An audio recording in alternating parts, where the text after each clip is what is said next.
بسم الله الرحمن الرحيم. وإذ أخذنا ميثاقكم لا تسفكون دماءكم ولا تخرجون أنفسكم من دياركم ثم أقررتم وأنتم تشهدون ثم أنتم هؤلاء تقتلون أنفسكم وتخرجون فريقا منكم من ديارهم تظاهرون عليهم بالإثم والعدوان وإن يأتوكم أسارى تفادوهم وهو محرم عليكم إخراجهم أفتؤمنون ببعض الكتاب وتكفرون ببعض فما جزاء من يفعل ذلك منكم إلا خزي في الحياة الدنيا ويوم القيامة يردون إلى أشد العذاب وما الله بغافل عما تعملون. أولئك الذين اشتروا الحياة الدنيا بالآخرة فلا يخفف عنهم العذاب ولا هم ينصرون. صدق الله وصدق رسوله النبي الكريم. سورہ بقرہ کی آیت نمبر 84 تا 86 کی تلاوت آپ نے سماعت کی. ترجمہ سماعت فرمائیں. وَإِذْ أَخَذْنَا مِيثَاقَكُمْ، اس وقت کو یاد کرو جب ہم نے تم سے عہد لیا، لا تسفکون دماءکم، کہ تم آپس میں ایک دوسرے کا خون نہیں بہاؤ گے، وَلَا تُخْرِجُونَ أَنفُسَكُم مِّن دِيَارِكُمْ، اور تم اپنے لوگوں کو ان کے گھروں سے نہیں نکالو گے، ثُمَّ أَقْرَرْتُمْ، پھر تم نے اس بات کا اقرار کیا، وَأَنْتُمْ تَشْهَدُونَ، اور تم اس کے گواہ تھے، ثُمَّ أَنْتُمْ هَؤُلَاءِ تَقْتُلُونَ أَنفُسَكُمْ وَتُخْرِجُونَ فَرِيقًا مِّنْكُمْ مِّن دِيَارِهِمْ، پھر تم ہی وہ لوگ ہو کہ جو آپس میں ایک دوسرے کو قتل بھی کرتے ہو اور ایک فریق دوسرے فریق کو اس کے گھروں سے بھی نکالتا ہے. تظاہرون علیہم بالاسم والعدوان، تم ان پر ظلم اور زیادتی کے ساتھ چڑھائی کرتے ہو. وَإِن يَأْتُوكُمْ أُسَارَى، اور اگر وہ قیدی بن کر آ جائیں تمہارے پاس، تفادوہم، تو فدیہ دے کر انہیں چھڑا دیتے ہو. وَهُوَ مُحَرَّمٌ عَلَيْكُمْ إِخْرَاجُهُمْ، حالانکہ ان کا نکالنا بھی تمہارے اوپر حرام تھا. أَفَتُؤْمِنُونَ بِبَعْضِ الْكِتَابِ وَتَكْفُرُونَ بِبَعْضٍ، کیا تم کتاب کے بعض پر ایمان لاتے ہو اور بعض کا انکار کرتے ہو.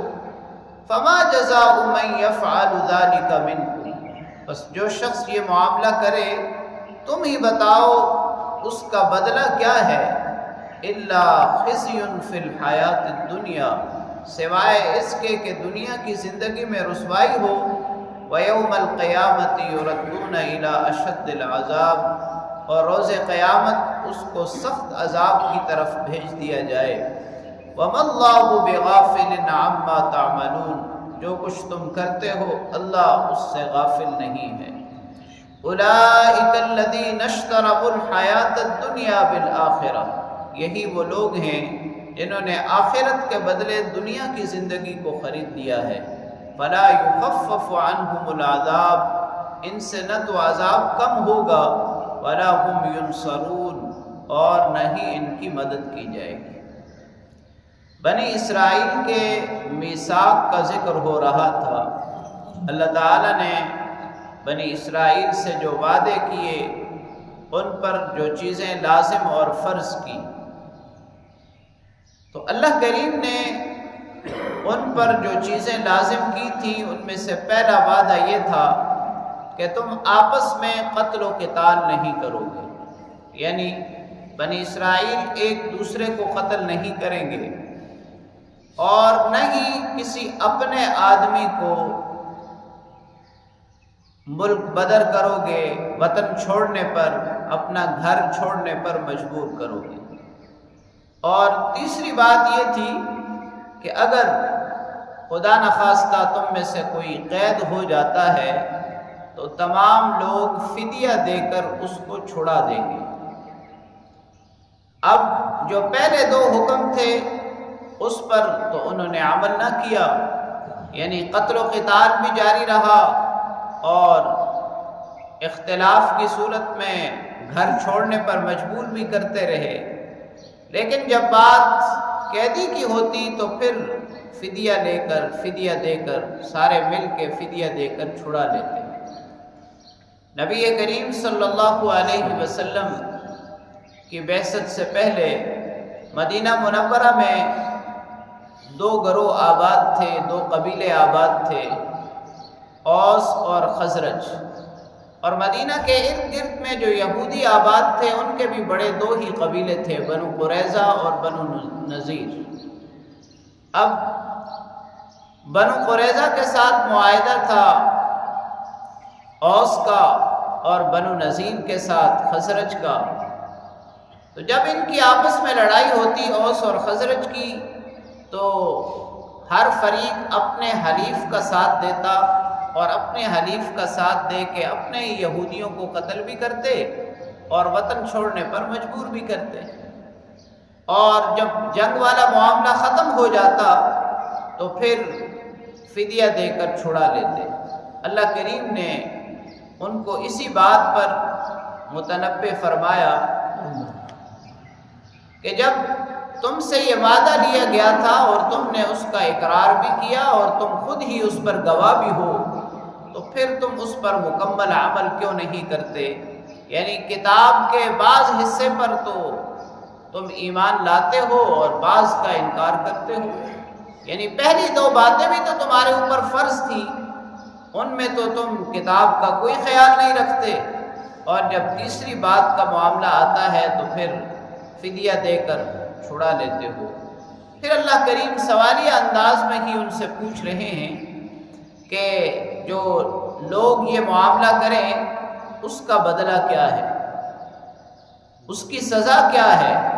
اللہ کریم نے دو چیزیں یہاں بیان فرمائی کہ اس کی سزا تو پھر یہی ہے کہ دنیا میں ذلت اور رسوائی ہو اور آخرت میں ہمیشہ کا عذاب ہو، اور نتیجہ بھی یہی ہوا کہ مسلمانوں کے ہاتھوں اللہ رب العالمین نے انہیں ذلیل و خوار بھی کیا اور ایمان نہ لا کر ہمیشہ کے لیے وہ جہنم میں جانے والے بھی بنے۔